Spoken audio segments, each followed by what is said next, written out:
ओम नमः शिवाय। भक्तगण, आज मैं भगवद गीता के 8वां अध्याय के बारे में चर्चा करने जा रहा हूं। इसे अक्षर ब्रह्म योग कहा जाता है। इस अध्याय में कहा गया है कि मृत्यु के समय मन में जो विचार होता है उसी के अनुसार आत्मा को अगली गति मिलती है। यह अध्याय मृत्यु के बाद आत्मा की यात्रा के रहस्य पर भी प्रकाश डालता है और मोक्ष प्राप्त करने का रास्ता बताता है। इस अध्याय में बताया गया है कि किस प्रकार इंद्रियों को नियंत्रित करके और मन को स्थिर करके परमात्मा का स्मरण किया जाए। इसमें ब्रह्म को सर्वज्ञ, प्राचीन, सूक्ष्म से भी सूक्ष्म, सबका आश्रय और अचिंत्य स्वरूप का स्वामी बताया गया। इस अध्याय में काम, क्रोध और लोभ को नरक के द्वार बताया गया है। इस अध्याय में मृत्यु के दो मार्ग बताए गए हैं।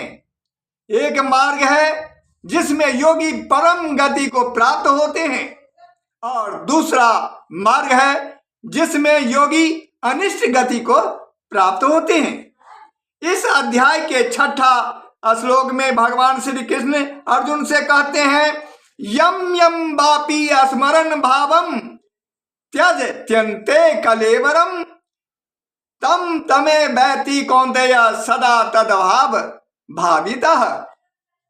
इसका अर्थ है भगवान श्री कृष्ण अर्जुन से कहते हैं कि हे कौन्तेय, मनुष्य अंत समय में जिस भाव को स्मरण करता है और अपने शरीर को त्यागता है तो उसे वैसा ही भाव प्राप्त होता है।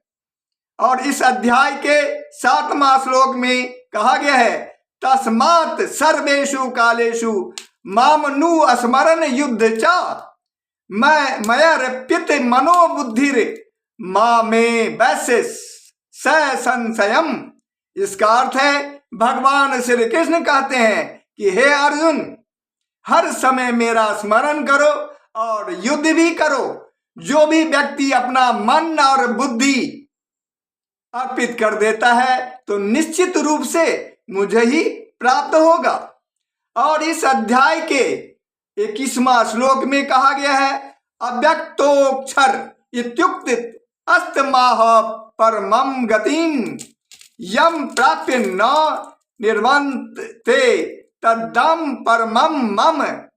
इसका अर्थ है भगवान श्री कृष्ण इस श्लोक के माध्यम से अर्जुन से कहते हैं कि जो अव्यक्त और अविनाशी है, जिसे परम गति कहा गया है और जिसे प्राप्त करने के बाद प्राणी कभी वापस नहीं लौटते हैं, वह मेरा परम धाम है।